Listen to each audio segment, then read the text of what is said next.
mais um Kina, hein? Vamos lá. Hoje o papo é sinistro. O papo é física quântica. Você não sabe o que é isso, não? Nem eu, velho. Mas eu tô aqui, como sempre, com Paulo Jabardo, meu amigo. E aí, gente, vamos chegar no século XX?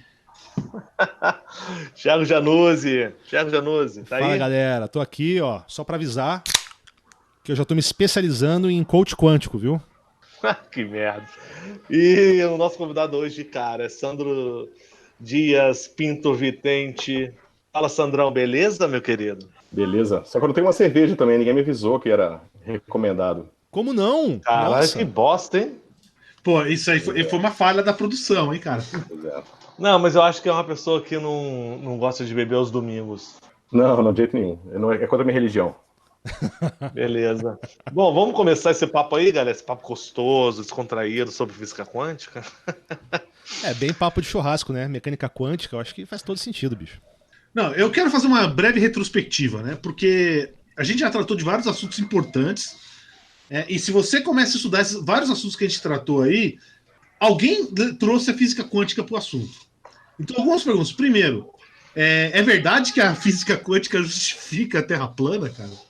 Olha, eu tenho até curiosidade de tentar entender como que alguém pode tentar fazer a ligação entre uma coisa e outra, né? Porque realmente, do ponto de vista de concepção da estrutura da teoria, já é bizarro, né? Uma coisa trata de uma ilusão, sei lá, de alguém que está passando por alguma doença mental muito forte, e a outra de uma teoria que trata de partículas subatômicas. Então, eu teria muita dificuldade de fazer uma conexão entre uma coisa e outra, né? E homeopatia, E você vem acha que cá. explica? Cara, sabe que na minha graduação conheci um camarada que queria justificar, queria provar que a homeopatia funcionava. Ele tinha uma ideia de que você conseguia manter na estrutura da água, ele que chamava de Memória da macroestruturas, água. né?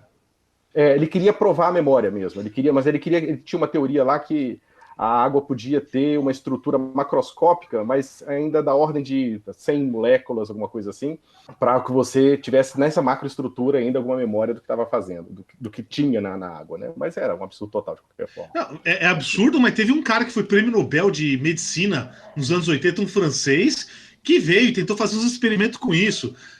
Ia medindo lá os sinais elétricos, né? E era só ruído que o cara media, mas ele publicou que tinha provado que a água tinha memória. Ah, mas sem dúvida. O cara, quando vai fazer um paper, ele vai querer provar alguma coisa, né? Raramente o cara vai querer publicar um paper dizendo, olha, eu fiz aqui um experimento, não chegou absolutamente em resultado nenhum. Agora, com certeza, a astrologia e o sobrenatural, a física quântica tem alguma coisa a dizer a respeito, né? Por favor. Entendeu? Tem que servir para alguma coisa isso aí. É complicado, né? O pessoal ele pega o fato da subjetividade da mecânica quântica, quer dizer, a aparente subjetividade da mecânica quântica, e usa isso para estender ela para todos os lados, né? Inclusive no sobrenatural mesmo. Então, mas, bom, não tem nada a ver, né?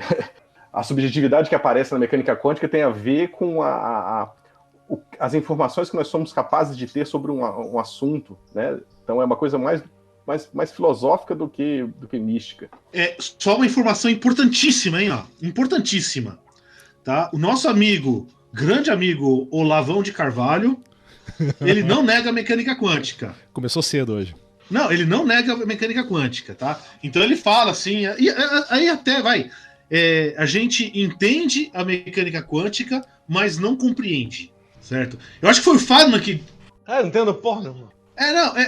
Foi o Feynman que disse, né? Se você acha que você entendeu a mecânica quântica, você não entendeu nada. Sim. Ou uma coisa desse tipo, né? É atribuído a ele essa fala, né? Eu não sei, eu acho que você pode desenvolver intuição sobre uma coisa que é completamente fora do seu mundo, do seu universo de experiências normal, né? Mas eu acho que mais a fala do Feynman é mais nessa direção, né? Que você pode entender mecânica quântica, mas você nunca vai ter uma intuição de vivência dela, né?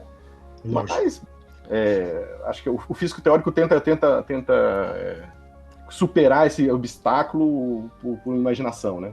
E muitas vezes consegue. Você é físico teórico, Sandro? Eu sou físico teórico. Ou todo físico é teórico? Não. Aqui no Brasil a gente tem uma tradição muito forte de física teórica, né? Porque Não sei, eu acho que muito meio desconectado do resto do mundo, né? Nossa histórico científico aqui, pelo menos na física, foi sempre muito tentando ser independente do resto do mundo, sabe? Quando eu estava no UNB, ainda tinha gente que falava que algumas áreas da física era física de capitalista, então eles queriam fazer uma física diferente e tal, tipo uma coisa meio engraçada acontecendo. Mas tem muito físico experimental. E tem os caras que são realmente geniais que fazem as duas coisas, né? O Henrico Fermi é um desses caras. Pra que serve essa porra? Não, eu acho, antes de dizer pra que serve, né?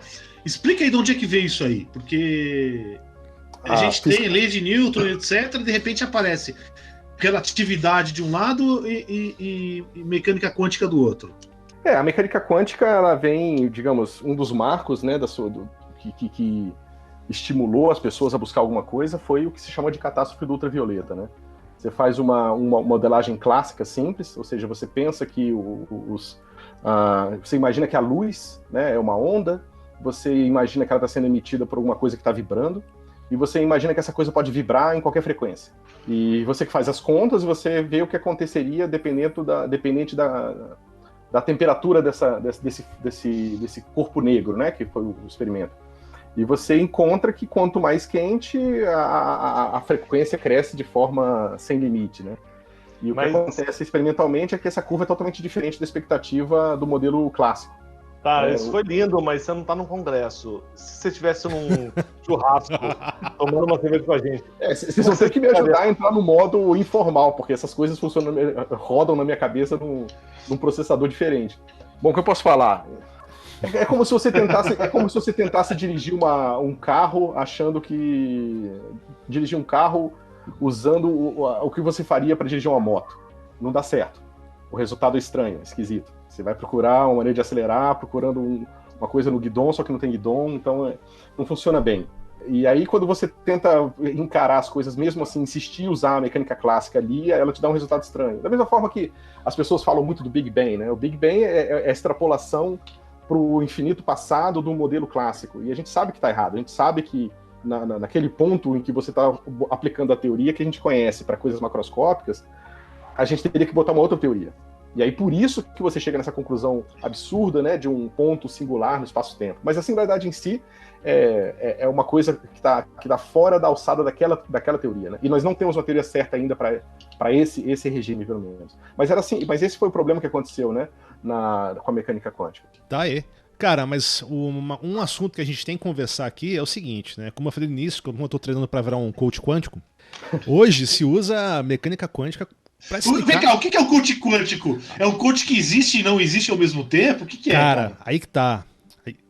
Eu pesquisei a definição de coach quântico. Aí tem uma definição. Tem. Opa, tem definição? Eu acho que sim. Caralho. Na verdade, é o seguinte, o coach quântico... eu vou definir o que é um coach antes, né? O coach é um processo que visa aumentar o nível de resultados positivos de indivíduos, times e empresas por meio de técnicas e ferramentas cientificamente validadas por profissionais habilitados. Foco no cientificamente habilitado, né?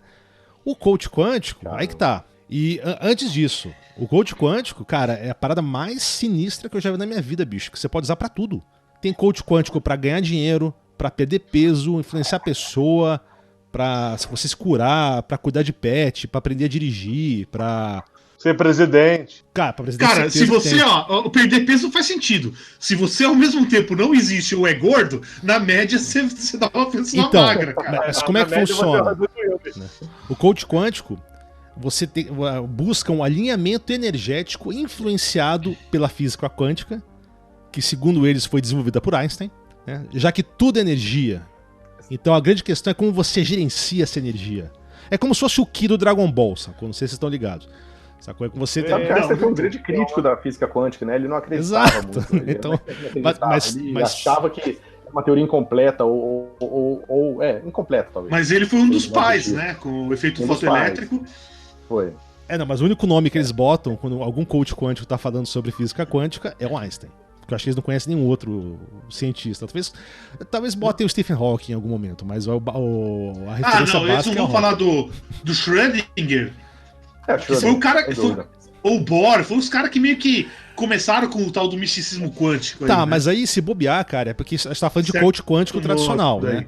Você tem. O coach quântico já vai virando. Tem umas subcategorias. Por exemplo, tem o coaching... Porra! Categoria de coaching quântico. Esse aqui eu pesquisei. Coaching psicofísico quântico nanomolecular. Nanomolecular, bicho. É cabuloso o rolê aqui, velho. Porra, você sabe que tem um... Mas aí já vira sopa de letrinho o negócio, né? Já não tem mais nada. Pelo menos o primeiro coach quântico que você explicou, ele tinha ali uma pegada ali mais séria, né? Médio. Mas sério, meu cu. Não, mas Digamos ele tava muitos deles estão ganhando mais dinheiro do que qualquer um aqui. Então é sério o suficiente. Cara, mas isso é interessante. Eu vi um vídeo aqui, eu tentei assistir, eu juro que eu tentei, né? Que era uma menina explicando como ela virou coach quântica. Bicho, eu juro, era um vídeo de 10 minutos, eu juro que eu tentei assistir, cara, mas no segundo minuto e depois do 15º erro de português eu parei, sacou? E ela falando, não, ela devia ter uns 30 anos no máximo, né? Mas você tem que entender que, assim, antes de eu virar coach mesmo, eu já estudo física quântica há 11 anos. Eu falei, caralho, estuda física quântica há 11 anos? Porra, deve ser uma acadêmica fodida, né? Mas aí eu fui ver, eu acho que ela é formada em turismo. Aí eu não entendi muito bem. Como é que alguém estuda coach... É engraçado, geralmente é um curso de um semestre, né? Ela passou 11 anos pra fazer o curso, talvez, não sei. Pois é, né? Pode ser. Que ela esqueceu de aprender cálculo, cara. E aí as equaçãozinhas não davam muito certo. Tá aí, entendeu? pode ser isso mesmo, bicho. Ela tá repetindo até hoje. Coitadinha, não conseguiu se formar. Pode ser. Né? Ó, eu aqui já julgando a minha. Olha, 11 anos eu não sei, mas tem uma galera que repete pelo menos cálculo 1, 5 anos, 6 anos. Isso não é Porra, incomum. eu tive um colega meu que levou 19 anos pra se formar na Poli, cara. Então... Pois é, então. Eu tenho um colega que foi jubilado da UNB, mas enfim. Não mencionaremos o nome. Faltando uma matéria, né?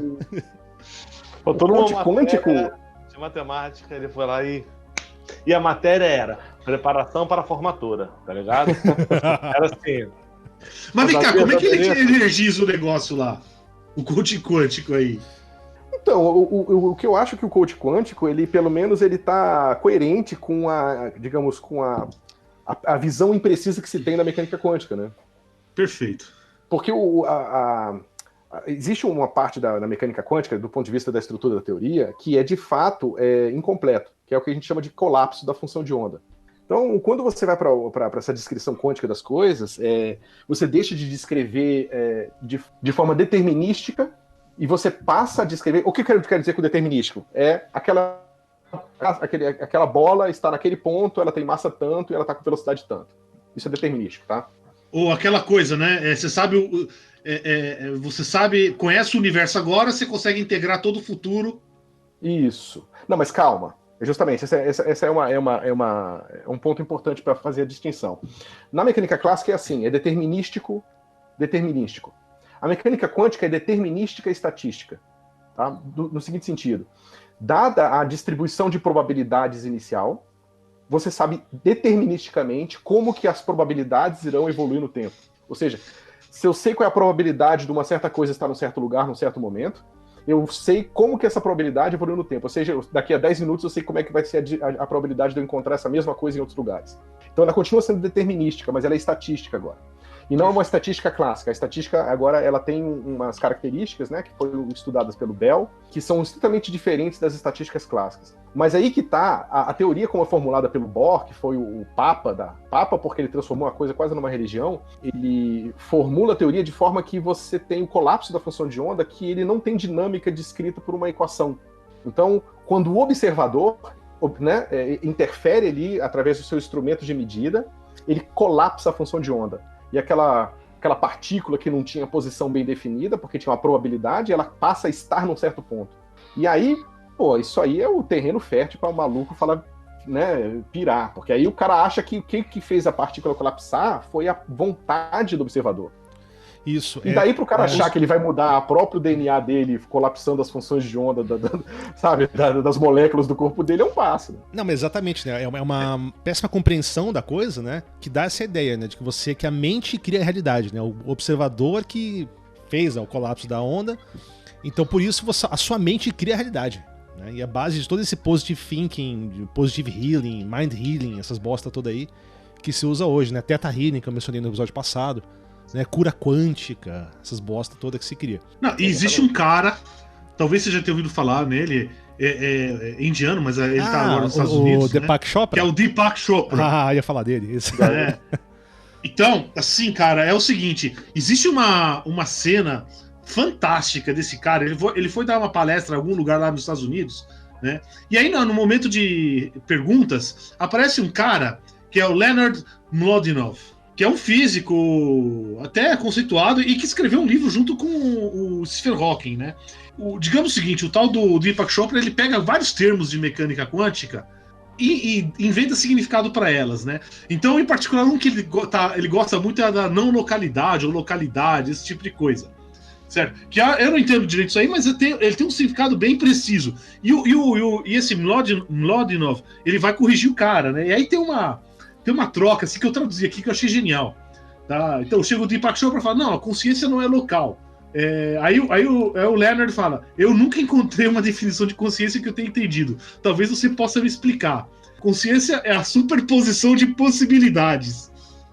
E aí ele responde: ok, eu sei o que cada palavra aí quer dizer, mas eu não entendi nada, né? Eu estou falando com um ser consciente. Aí o Leonard fala: eu espero que esteja mesmo. Mesmo que este ser consciente faça de conta que é um físico. Aí o cara responde: faz de conta? Não, fazendo de conta num contexto maior. Eles adoram falar em contexto. Você é um ser infinito que assumiu a identidade de um físico no espaço-tempo. Véi. Aí existe uma coisa, uma preciosidade da internet. É uma preciosidade da internet que é um site chamado Wisdom of Chopra. É um gerador de lero-lero que gera frases do Chopra para qualquer momento. Então, por exemplo, tô lendo aqui, ó. Evolution co-creates the flow of creativity. Né? E aí ele vai gerando aleatório assim. Essa aqui é genial. The Higgs boson depends on positive destiny. Né? Assim, ele pega todas. E eu tô falando, se você ouve o Deepak Chopra falando, cara, é exatamente isso que ele fala. Mas, você entende cada palavra, mas não entende nada do que o cara quis dizer. Mas eu acho que tem duas coisas aí, né, cara? Primeiro que você pega, esses caras sempre pegam umas palavras ou que tem origem científica mesmo, que soem científicas, e metem um monte de baboseira nonsense de New Age aí, e já era, sacou? E a outra coisa é o seguinte: eles dão uma extrapolada no resultado das coisas, com umas analogias que não tem nada a ver, sacou? Tipo, por exemplo, tipo magnetismo, né? Não, mas tem pessoas magnéticas, sabe? Que você atrai ou repele pessoas e coisas. E daí vai, sacou? Você pega um conceito científico... Esse é o bom picareta. Sim. Esse é o bom picareta. É o picareta que consegue manter uma perna tocando algumas coisas que são reais e a outra perna na loucura. Porque ele consegue, né... E o cara, por exemplo, magnetismo, a gente tem toda uma série de simbologismos, né? Simbologias relacionadas ao magnetismo que a gente usa na linguagem comum, e o cara se usa disso para criar, né, uma fantasia em cima daquilo. Aí usa um dos três jargões que estão por aí e o cara consegue ser um bom picareta. Mas aí, a gente sempre brinca, tem um grupo de físicos amigos aqui, e a gente sempre fala que se um dia a gente quiser realmente ganhar dinheiro, a gente vai fazer mapa astral na radiação cósmica de fundo. Vou pegar a temperatura da radiação cósmica de fundo que estava em cima do hospital, assim, o pixel exato que está ali em cima do hospital onde você nasceu, na hora que você nasceu, e vou dizer se é uma sobredensidade ou uma subdensidade para mostrar para você que sua vida vai ser positiva ou negativa. Cara, genial, hein? Genial. É um astrólogo. Quântico. É um astrólogo cosmológico. Não é só quântico. É quântico, exatamente, porque a cosmologia, a radiação, ela vem de 300 anos depois do seria o começo, né, da fase de expansão. Então ela atravessou o universo inteiro. Nossa, o astrólogo normal, ele tá pegando o sistema solar. Que genial. Mas, assim, o coach quântico, porra, ele é embasado em ciência, vai. Não, o que a gente falou agora. O cara pega e fala assim, ó. Cara, ciência escrita com C cedilha, né? Só por isso, cara. É a mesma ciência do Olavão. Repelem e não se repelem. Porra, mas pelo menos o Olavão ele aceita a mecânica quântica, né? Ué, mas o coach quântico também, porra. Não, mas porque o Olavão não aceita a teoria da relatividade. Eu acho que ele não aceita nem o heliocentrismo. Quer dizer... Nem o heliocentrismo. Não, ele não aceita. E ele tem dúvidas, ele não tem certeza quanto à Terra plana. Mas, André, continua aí. Te interrompeu. Não, então, os caras viram e falam assim, porra, cientificamente é claro, porra, a gente pega lá dois ímãs, eles se repelem, se atraem, E aí o cara pega esse embasamento, porque, cara, não tem como contestar, tá? Ímãs ou se repele, se atrai. Aí o cara pega isso e vira e fala assim: tem pessoas que atraem outras pessoas. Aí o cara entra numa seara que é o seguinte: você entra no elevador, aí tem uma pessoa, mano, você não consegue chegar perto dessa pessoa, porque ela te repele. E tem pessoas que você nunca viu na vida e de repente match. A pessoa, cara, na hora deu empatia, falou, mano, meu amigo pro resto da vida. Aí os caras pegam essas situações que são comprovadas, são científicas, e colocam dentro de relações humanas. E aí é o que eles ganham dinheiro, é com isso. Eles estão embasados, é certo. Eles começam falando sobre ciência e depois eles vão para o comportamento humano. Não estão errados, mas e aí? Não. É porque eles ganham dinheiro com isso que eles estão errados? Eu acho que muitos... São duas verdades. São duas Não, verdades. calma. Eu acho que tem algumas coisas aí. Por exemplo, os caras... primeira coisa é aquela coisa que a gente estava falando antes. Né? Eles usam termos científicos, coisas que as pessoas não entendem direito, né? E a outra coisa que eles fazem muito é a analogia. Uhum. Certo? Porque você tem um ímã que tem atrai, repele, não sei o quê, porra, não quer dizer que a pessoa faça a mesma coisa. Certo? Então eles pegam essa analogia e aplicam e vão extrapolando e vai. E aí você justifica qualquer coisa. Agora, quando vocês acreditam ou não, eu acho que boa parte acredita em grande medida. Eu acho que sim. Muitos, não todos. Tem alguns que a gente sabe que é, por exemplo, o Deepak Chopra, cara. Pô, já teve muita gente falando, não, o que você tá falando é besteira, não sei o quê. E ele é médico. E ele vai lá, semana seguinte, ele é médico. Né? Mas, cara, médico é o seguinte, o pessoal tem um puto respeito por médico, e é um respeito. Os caras têm uma boa formação, mas é o seguinte, cara, no fundo, o cara é um mecânico de corpo, cara. Cara, eu tenho respeito. A formação do médico normal, ele não tem uma formação científica. O médico não tem formação científica, não sabe o que é ciência, mal sabe o que é estatística, e, bom, como você falou, ele tem o grande livro dos sintomas e o grande livro dos tratamentos. E aí ele tem experiência, né? A sensibilidade dele, que ele desenvolve com o tempo. Ele é o que o engenheiro seria. Cara, Paulo, ele é o que o engenheiro seria em 1800. O meu respeito com o médico, cara, acaba no momento que ele vai pro self-service de jaleco, sacou? Ah, sim. Ah, sim. Aquele pouquinho de molho no prato que ele pegou quando estava segurando, ele vai limpa no jaleco, aí embaixo da anca. Aqui, ó. Se fuder, velho. Cara, e teve uma revolta na faculdade de saúde e vai embora. Que eles tinham sido proibidos de sair da faculdade ou do hospital escola de jaleco. E eles não queriam, eles queriam sair de jaleco, eles não queriam aquela proibição. Pô, é o único jeito dos caras catar a mulher, né, meu? O status do jaleco que era o catar a mulher e ter o desconto no bandejão, caralho. Se você for médico, aqui você tem 10%. Cara, na empresa que eu trabalho era isso. Cara, tem 3 ou 4 lugares. A Vila Olímpia, em São Paulo, que é um lugar hiper caro, que a gente ia porque a gente tinha desconto que era da empresa. Esses caras põem o jaleco e falam, mano, sem jaleco, 10% no bandejão, R$49,90, entendeu? Faz diferença, mano. Faz diferença. Ai, foda. Pois é. Muito foda nisso. Então, mas a grande questão que me incomoda, que eu acho que é o que o Paulo vai concordar comigo, que mais ou menos onde a gente estava indo, é a partir do momento que esses caras começam a falar que isso é ciência, sacou? Que coach quântico, que espírito, fantasma. Não, mas tem a base científica disso, tem pesquisa. Não, velho, não tem, sacou? Desculpa. Porque aí vira picaretagem. Mas o cara que faz isso lá, não entendeu direito como funciona, e acredita, e não sei, talvez ele não esteja sendo picareta porque ele de fato acredita naquela baboseira, né? Então... E vamos concordar que as pessoas não sabem que diabo é ser científico ou não ser científico, né? Uhum. A maior parte das pessoas não tem a menor ideia do que significa isso, né? E ao mesmo tempo, dizer que alguma coisa é cientificamente comprovada dá um poder extremamente grande a qualquer coisa que você vai fazer. Sim. Então, todo mundo quer um pouco desse poder, todo mundo quer ter a oportunidade de também sacar do bolso, falar, não, isso é comprovadamente, né? Isso é cientificamente comprovado, com certeza eu estou certo, você está errado, ou qualquer coisa próxima disso. Não, e tem outra coisa, né? Os caras estão fazendo um negócio e estão ganhando dinheiro com isso. Então, muitos estão vivendo bem com isso, entendeu? É fácil acreditar no negócio que te beneficia. Não precisa de muito esforço. É conveniente, né? Entendeu? Não fazer voto de pobreza bem mais difícil do que fazer um voto de riqueza, cara. Vocês já ouviram falar de pensamento motivado? Pensamento motivado? Talvez. Pensamento motivado é o seguinte, as pessoas acham que quando elas pensam sobre um assunto, elas pegam as evidências, pegam os fatos, Sim. avaliam, pensam sobre aquilo e concluem alguma coisa. Mas, na verdade, a maior parte das vezes, isso todo mundo, inclusive do cientista qualquer outra pessoa, ele primeiro ele decide o que ele quer concluir e depois ele vai buscar nos fatos e nas evidências aquilo que vai suportar o caso dele.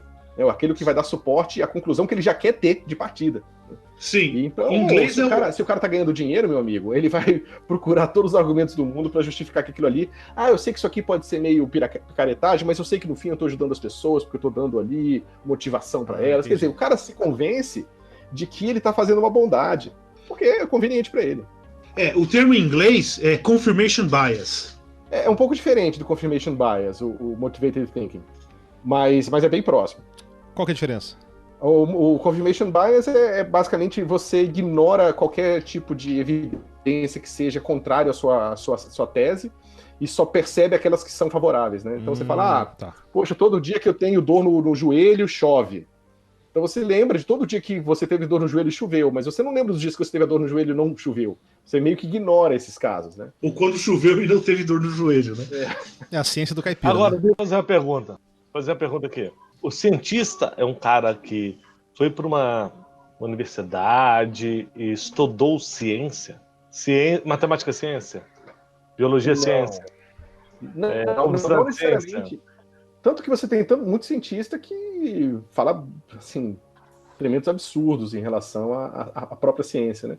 O que acontece é que você vai ser treinado, pelo menos aqui no Brasil, onde eu conheço a formação, pelo menos a formação de graduação, né? A formação depois de doutorado e pós-doutorado no exterior eu conheço um pouco, mas graduação eu conheço aqui. A gente raramente tem cursos sobre, assim, que discuta método científico. Você, às vezes, tem um curso ou outro de história da ciência que você faz, não são obrigatórios. Agora, você pode muito bem pegar um cientista que se treina técnicas, né, de fazer uma medida ou de fazer uma conta e que, no fim, não sabe o que é ciência. Isso é super comum, na verdade. Mas o engenheiro, né? Epistemologia da ciência é algo É. que, assim, você não aprende, a maioria dos caras não aprendem. Se aprende fazendo. Você aprende fazendo, exatamente. Ô, Se você é Sandro, bom e tenta fazer direito, né? qual é o cara com a maior patente científica do mundo? Você sabe? Olha, Qual é a patente? Não, cara, mas qual é a maior patente científica do mundo? Que é tipo o papa da ciência, ou... A ciência ela é bem caótica nesse sentido, cara, porque não tem uma estrutura hierárquica, né? O que acontece é que o cara é professor. Digamos assim, o professor que é professor, né? Que é o professor titular aqui no Brasil. Ele é o cara que está mais numa alta patente, digamos, acadêmica. Mas esse cara, às vezes, ele fica para trás em relação a um cara que é o estrelinha do momento numa certa área. Que é o cara que fez um artigo muito importante, que revolucionou algumas ideias e tal. Mas a ciência é você o tempo todo querendo provar que o outro cara tá errado, né? Então, ninguém quer ter o papa, porque se tem o papa significa que você tem que respeitar o que o cara fala. E na ciência as pessoas não querem... O certo, né, é você não respeitar ninguém em nada momento. Você tem que perverter tudo na ciência. Você tem que achar que tá tudo errado, e tentar jogar no chão e tentar destruir. Pra você tentar, assim, então, construir alguma coisa, né? Porra, é dedo no cu e gritaria o negócio. Mas então, isso parece... É, por aí. Cara, Mas americano, inglês é pior ainda. Eu nem gosto muito desse estilo científico dos Estados Unidos e Inglaterra por causa disso. Porque eles levam tão a fundo a competição, cara, que às vezes você tem no mesmo departamento as pessoas que meio que ficam escondendo o jogo, sabe? E na ciência, pô, se você esconde o jogo, você tá ralado, né? Porque são coisas muito difíceis e todo mundo tem que fazer sozinho tudo, vai ser muito difícil andar. Mas então, o André falou de papa da ciência, né? Achei um termo bom, porra, porque papa é um termo religioso da Igreja Católica. Pô, papa da ciência, né? Então, se você pudesse escolher um cara pra ser o papa da ciência, quem seria o papa da ciência pra você? É Game of Thrones, cara. Eu exatamente. Acho... Ó, tem alguns físicos que eu acho que foram caras fantásticos, né? Um que eu gosto muito é o Boltzmann. Ele desenvolveu toda a teoria cinética, ele desenvolveu numa época que a teoria cinética estava meio embaixo, as pessoas... Esses movimentos filosóficos, né? Uhum. Na época que ele estava desenvolvendo a teoria cinética, as pessoas acreditavam que era tudo onda. É claro que eu estou fazendo uma série de simplificações aqui da discussão, mas era mais ou menos esse o panorama. E aí, no fim, ele se mata, cara. Ele se mata porque, sei, eu acho que não ser compreendido pelas pessoas e tal. E ele deixa uma carta. E na carta dele, entre outras coisas, ele fala o seguinte, olha... Eu sei que no momento eu estou lutando contra, digamos, as ondas da história e as pessoas não acreditam no que eu faço, mas eu vou fazer tudo e eu vou fazer tão bem que quando as pessoas redescobrirem, virem que isso é importante, não vai haver mais nada a ser feito. Então, ele fez, né? Ele fez isso. Então é um cara. Um detalhe, uma curiosidade sobre o Boltzmann é que no túmulo dele tá lá a equação dele, S igual a K log ômega, né? E esse cara é fantástico, porque foi o Boltzmann que desenvolveu a teoria, a maneira de você conectar a física microscópica, né, que descreve uma partículazinha ali, com a física do mundo real, né, que é a mecânica estatística, que é como que você aplica física, aquela que você viu no segundo grau, que é F igual a MA, para descrever um carro ou alguma coisa assim, né? Ou seja, vários efeitos ali são de mecânica estatística, que envolvem moles e moles de partículas, de coisas, né? Então, mas esse foi um cara genial. Mas esse A verdade cara... é o seguinte, a física de partícula é sempre reversível, né? Ou seja, se você filma alguma coisa de partícula e exibe o filme ao contrário, né, de trás para frente, você não dá para saber qual que é a direção. E o mundo real tem uma direção muito forte. E é isso que ele conseguiu fazer. Na verdade, ele introduz o conceito de seta do tempo, né, que é a direção onde a entropia aumenta. Então, na verdade, você consegue mostrar que existe, pelo menos do ponto de vista macroscópico, uma direção. Uma noção de tempo que emerge naturalmente de teorias que, em princípio, como você disse, Paulo, são invariantes por inversão temporal. Ou seja, a teoria microscópica ela pode ir para frente para frente no tempo e ela não muda, a teoria é a mesma.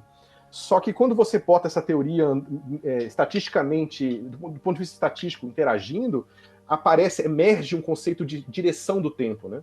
Porque, em princípio, o tempo poderia andar para trás e ser a mesma coisa. Só que nós percebemos uma direção, né? Mas tem uma série de coisas interessantes sobre isso, né? O pessoal tem estudado bastante, tem muita coisa sobre você pensar, não sei se você já ouviu falar dos cérebros de Boltzmann, que é a probabilidade de um cérebro se formar no vácuo, com toda a estrutura necessária para ter um pensamento e simplesmente desaparecer em seguida. Né? Então você pode simplesmente, nesse momento, ser simplesmente o devaneio de um cérebro de Boltzmann que apareceu e já vai desaparecer. Mas é interessante a questão da direção do tempo, é que, por mais que isso seja verdade, né, que macroscopicamente emerge do ponto de vista da direção do crescimento da entropia, isso tem a ver com, com as probabilidades de certos eventos acontecerem, né? Então, por exemplo, a probabilidade de uma caneca se quebrar em várias partes é muito maior do que a probabilidade do oposto acontecer. Ou seja, isso tem a ver com densidade, com a distribuição das coisas no espaço, né? Porque se você tivesse um monte de peça de caneca se batendo o tempo todo, sei lá, 10 a 10 vezes por segundo, a chance talvez de formar uma caneca aleatoriamente fosse grande. Não sei se o meu exemplo é digerível, mas então tem a ver com várias estruturas da própria nossa realidade, né? A existência do tempo e a existência da seta do tempo. É aquela coisa, né? Se você pegar um livro, você põe caracteres aleatórios, vai pôr, sei lá, 1 trilhão de caracteres por segundo, completando esse livro. Se você esperar tempo suficiente, todas as obras de literatura vão estar escritas lá. Sim, exatamente. Como estão no Pi, né? Como estão no Pi também, todos os dígitos do Pi. Exatamente. E em qualquer codificação que você quiser. Pode ficar tranquilo. É o problema das probabilidades infinitas, né? Você começa a ter estranhas acontecendo. Ó, voltando aqui no assunto desse... Mas eu não cheguei no Papa. Ah, é no Papa, é verdade. Papa, quase esqueci do Papa. É porque o Boltzmann morreu, né? Não, mas não tem nenhum vivo. Dos que eu consideraria papas, eu acho que não tem nenhum vivo. Ah, só. Mas, com certeza, para não ser clichê e falar que o Einstein foi muito importante, e se vocês quiserem saber por que eu acho que ele foi muito importante, eu acho que não é o óbvio, mas tem um cara chamado Dirac, que foi um físico importantíssimo e um dos caras que meio que não foi o primeiro, mas ele inaugurou e percebeu isso. Ele percebeu que a gente tinha um arcabouço teórico tão bem formado, tão vasto, que várias descobertas físicas seriam feitas puramente através da força da imaginação humana. Ou seja, você extrapola e trabalha em cima de teorias que já existem e consegue descobrir coisas novas, né? Então, por exemplo, ele descobriu o pósitron. Ele achava que era o próton, mas era o pósitron, mas ele descobriu isso do ponto de vista puramente matemático. Ou seja, para a estrutura de uma certa teoria ter as características que ele queria, aquela partícula tinha que existir. E aí depois as pessoas foram ao laboratório e buscaram e ela estava lá. E isso nunca tinha acontecido na história da física. Era sempre o contrário, sempre o experimento motivando a teoria, né? Isso chega num conceito que eu sei que em mecânica quântica é muito importante, algo que me interessa muito, né, que é simetria. Ou seja, muitas vezes pelo que eu entendo, os caras descobrem a coisa porque tal coisa quebrou uma certa simetria. E aí eu lembrei de um livrinho, esse livrinho aqui você deve conhecer, né? Do Landau e Lifshitz. Sim, sim. Né? E assim, esse primeiro, são vários volumes, o curso de física teórica, né? Tem no primeiro volume dele que é mecânica, e é mecânica clássica. E ele trata um negócio que você vê as equações aqui, é mais ou menos simples, mas é meio bem louco o negócio. Né? Ele fala: olha, conservação de energia é resultado da homogeneidade das equações no tempo. Né? Conservação de quantidade de movimento é homogeneidade no espaço, e conservação de movimento angular é isotropia no espaço. Ou seja, não tem uma direção preferencial. Né? Isso aqui em mecânica clássica. Você trabalha um pouco essa questão de simetria, esse tipo de coisa? É algo que me fascina, assim. É impossível você não trabalhar, né? Porque a simetria ela tem uma relação íntima com todas as teorias que você escreve na física. Se você pensar desse ponto de vista, a teoria da relatividade geral que foi inventada pelo Einstein é numa busca ainda de uma simetria que é ainda extremamente mais profunda do que todas essas que você está citando. Essas que você citou, elas podem ser descritas pelo grupo de Galileu, do ponto de vista... Sim, exatamente. É mecânica clássica, né? Ou grupo de Poincaré, se for a mecânica clássica relativística, né? Mas quando o Einstein olha para essas coisas, ele fala: mas por que só essas simetrias? Por que não todas elas? Por que tudo não é uma simetria? É claro, eu estou abusando da linguagem, tá? Mas ele quer falar o seguinte: por que a descrição humana tem algum dizer na teoria? Por que então as teorias será que as teorias não deveriam ser invariantes por descrição humana? Ou seja, por descrição de coordenadas de coisas? Então é por isso que ele dá um salto numa direção totalmente diferente, uma coisa totalmente nova na física, que ele inventa uma direção de pesquisa do nada. Isso nunca tinha acontecido. Sempre era um experimento, sempre era uma coisa que estava se montando em cima da outra, e esse cara não, ele veio e tenta falar: não, você tem uma certa simetria de trocas de referenciais iniciais, mas agora eu não quero isso, eu quero qualquer referencial. E ele inventa Mas, do ponto de vista, voltando um pouquinho da mecânica, você consegue, inclusive, deduzir a dinâmica das coisas. Ou seja, você consegue, de certa forma, não deduzir exatamente, mas você consegue encontrar restrições enormes para como que a dinâmica da realidade tem que ser, né, partindo do pressuposto das simetrias. Legal mesmo. É estranho, na verdade. Por quê? Só um detalhezinho, né? Diz que o Feynman, ele dizia, né? Porque o jeito que o Feynman estudava, ele tentava recriar a teoria ele mesmo. Então era o jeito que ele estudava. Então ele pensava como é que faz as coisas, ele ia lá, antes de pegar um livro, ler um negócio, ele tentava criar e depois viu o que ele fazia.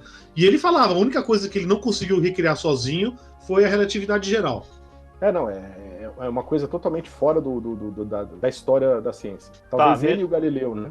Porque o Galileu também, o cara que chega e fala: olha, a gente tem que tirar o ser humano da jogada, né? Porque basicamente o Galileu faz isso. Ele fala: o problema da ciência é o ser humano. A gente tem que botar a responsabilidade maior final no experimento. E o ser humano, ele ainda vai atrapalhar, né? Ainda vai precisar de um esforço social para que a ciência funcione, porque o ser humano, o indivíduo ainda vai errar, mas ele vai tirar dos ombros do ser humano a decisão final e vai falar: não, o ser humano não decide o que é realidade. Quem decide o que é realidade é o experimento. E isso também é uma jogada de mestre. É claro que tem movimentos filosóficos que estavam contemporâneos a ele, que levavam essa direção, mas, de qualquer forma, você sintetizar e criar o que é a ciência mesmo é um negócio extraordinário. Uhum. Tá, mas lembrando que a gente tá num papo de churrasco, como é isso, tudo que vocês falaram, faz você pegar a mulher ou a picanha mais no ponto? Eu acho que não faz, cara. Bom, então... Agora, vamos voltar. A sua ciência não faz nada de prático pro social das pessoas. É sério, cara? É sério? A gente tá fazendo um podcast aqui usando o computador à distância e boa parte do que tá feito aqui é baseado na mecânica quântica, cara. Do sensor CCD na tua câmera até o microprocessador aí, cara. Isso a gente está trabalhando com mecânica quântica. Grandes merdas, isso não procria ser humano. Ter a porra de uma luzinha na minha cara. Um device fica. Não come ninguém, ô caralho. Ó, não sei, cara. Eu não sei. A impressão que eu tenho é que esses influenciadores digitais comem gente pra caralho, entendeu? Muito mais do que porque eles têm... Eu sei. E aí, o que possibilitou foi isso, cara. Eu acho que o Tinder já deve ter batido qualquer número de... Exatamente, de casos exatamente. de sexo ocorrido por causa de... O Tinder ganhou de qualquer churrasco, cerveja... Não, cerveja talvez ainda não. Mas é um grande competidor. Não, colocado de outro jeito, a prole do Tinder é muito maior do que a de Gengis Khan. Com certeza, cara, com certeza. Como de pandemia, nem fodendo. E bicho, cara, na boa, eu não sei, mas não duvide que já tem um Tinder específico pra físico teórico, sacou? Isso eu não tô sabendo, não. Deve ter. Tem o ResearchGate, né, que é tipo um Facebook pra cientista. Mas é meio chato. Porque só fala da mesma coisa, pô. Tudo teórico, nada é funcional, ninguém come ninguém. Nossa, homens tentando pegar mulheres, mas sem saber como conversar com mulheres. Você percebeu que o que ele tá fazendo é bullying, né, cara? É bullying com cientista, né? Não, ele tá profundamente enganado. Se você for pra área de astrofísica, que hoje tá super na moda, é cheio de mulher. Na verdade, hoje eu vejo mais mulher entrando na astrofísica do que homem. Mas rola um pega-pega lá? E tem o Richard Feynman. Mas fala que o Einstein era fanfarrão também. Lá no Carnaval do Rio de Janeiro. O Einstein também. O Einstein também. Fanfarrão ele. Era um bom cafajeste. Essa eu não sabia. Fala. Não sei. O problema é o seguinte, né? Fica meio anedota isso. A gente não sabe até que ponto é real. Mas tinha umas conversas, né? Que o Einstein era meio adepto a esse relacionamento aberto, né? Então ele falava na mesa de jantar com a esposa e filhos sobre as minas que ele comia. Sacou? Então, eu não sei se é verdade. Mas a lenda que reza é essa. Parece meio fantasia, né? Pra mim, mas isso resume, não sei se já viram, tem um meme que é ótimo, né? Que é o Einstein sentado, né? Com um shortzinho assim numa pedra, numa praia, e escrito, nossa, que físico. Todo tapado, tá ligado? Excelente. Tem um livrinho muito legal, que é da editora da física, né? Ele tenta explicar. Na verdade, é o cara que você vê claramente que não gosta do Einstein. É um autor brasileiro, aqui acho que é do Instituto de Física da USP, se não me engano. Da editora da Livraria da Física, que ele conta um pouco a história da relatividade especial, né? E mostrando como o Einstein roubou as ideias do Poincaré, era um cafajeste, esse tipo de briga que os físicos gostam tanto, né? Assassinato de reputação, meu. Mas falando nisso, e como é que eram as festinhas na faculdade de física? Porque as da faculdade de história eram boas, cara. Olha, o nome era Café com Bolo. Que coisa tradicional da física. A gente fazia, assim, o que talvez um pouco de diferente, a gente fazia cachaça com nitrogênio líquido, vendia bem, botava a cachaça mais vagabunda que tinha para vender, mas como saía fumacinha, vagabundo pagava. E aí, olha só, né? Gelava rapidamente a cerveja quando precisava também. Gelava rapidamente cerveja e a gente, o Estado, a sociedade, pagando para esses vagabundos tomar cerveja gelada. Pior? A gente ganhava um tonel de nitrogênio líquido porque o tonel do Instituto de Física estava furado. Então, se os caras não dessem pra gente, aquele negócio ia evaporar todo. Sério? Um dos tonéis furados, eles davam pra Genial. A faculdade pública brasileira, senhores. Sandro, sua graduação foi UNB? Eu me graduei na UNB, eu fiz mestrado na UNB também, aí eu fiz meu doutorado no Centro Brasileiro de Pesquisas Físicas. Para quem não sabe, é um dos institutos de pesquisa pura, né? Pura pesquisa, e tem pós-graduação também. E é super importante na história, né, da ciência brasileira, porque foi de lá que, né, desse mesmo lugar, né, do que é o Centro Brasileiro de Pesquisas Físicas, saiu o CNPq.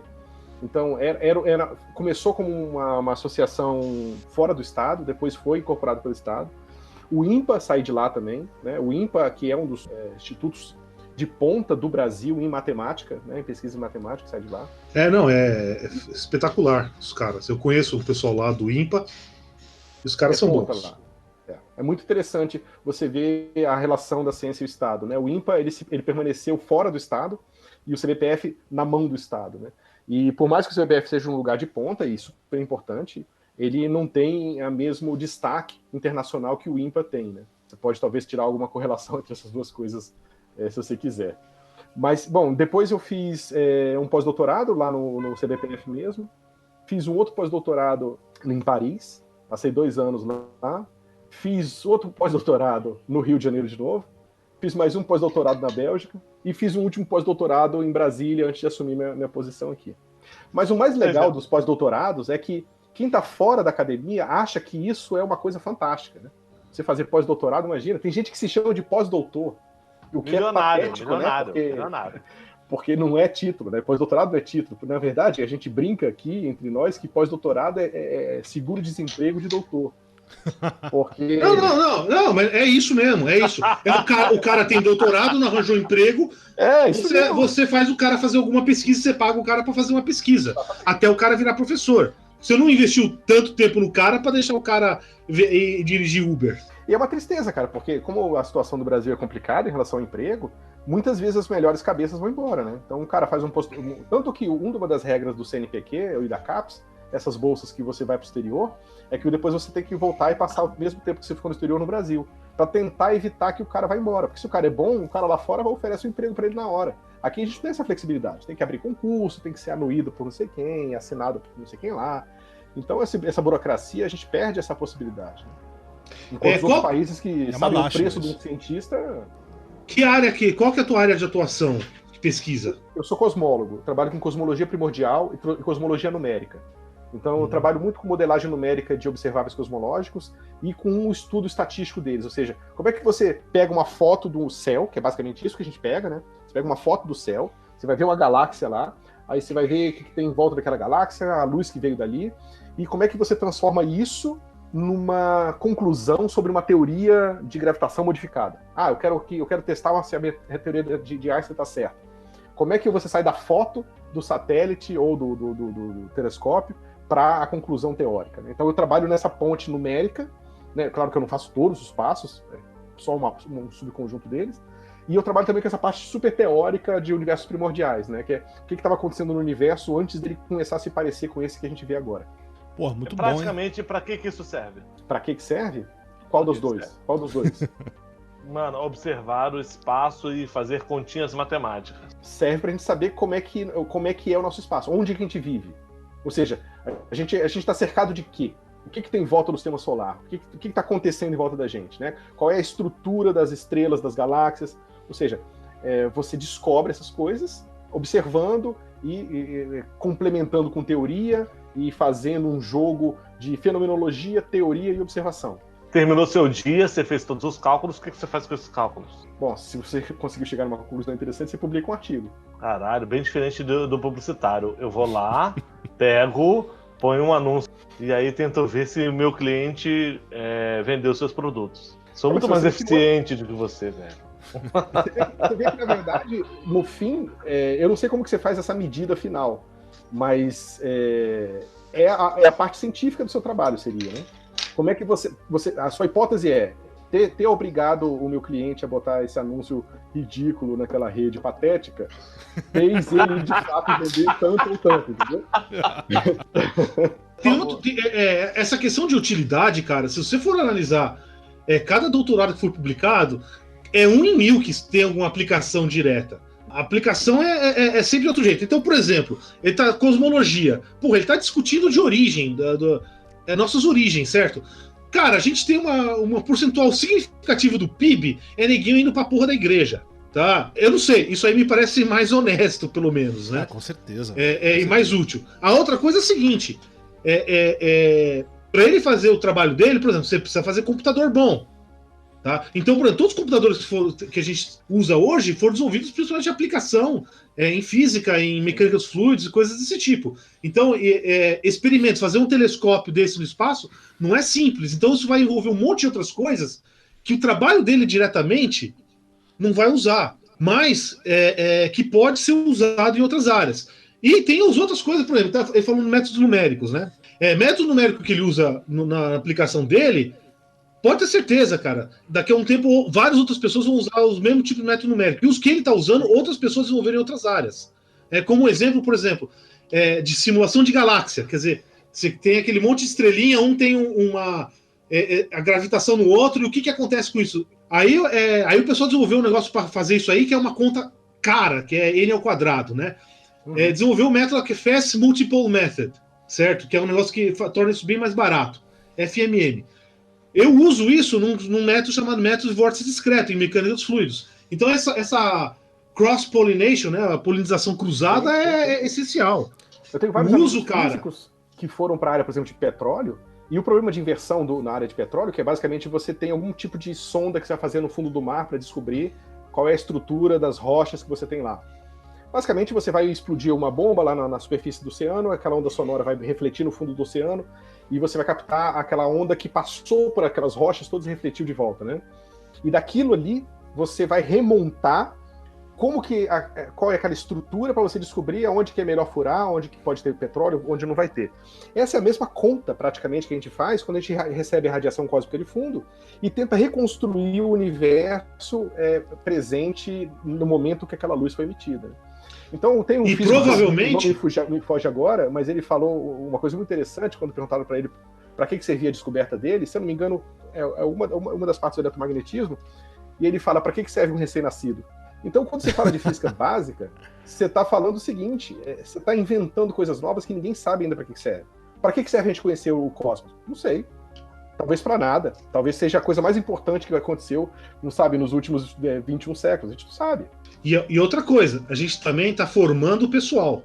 Exatamente. Quer dizer, gente capacitada, capaz de pensar, capaz de resolver problemas novos. Talvez o trabalho dele não vai servir para nada mesmo, mas esse cara pode ter uma puta contribuição para frente só por causa da formação dele. E outra coisa, se ele não conseguir emprego com isso, ele pode virar um coach quântico também, tá tudo certo. Porra, ou ser motorista do Uber, né? Mais provável.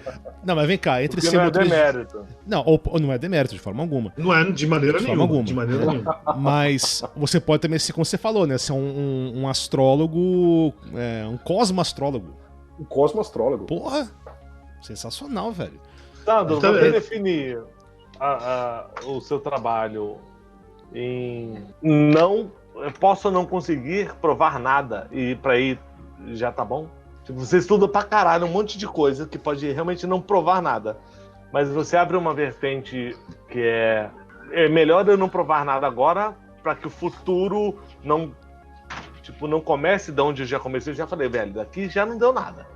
Sim, sem dúvida. Já fudeu essa porra. É uma pena, na verdade, tem muita gente que estuda a estrutura da publicação científica, que critica muito o fato de que as pessoas publicam muito pouco resultados negativos.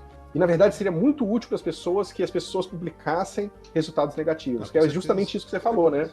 Olha, eu tentei isso aqui, passei 10 anos pensando nisso aqui e estava errado. E não faça, o meu erro foi ter insistido nessa hipótese, o meu erro foi não ter percebido isso aqui.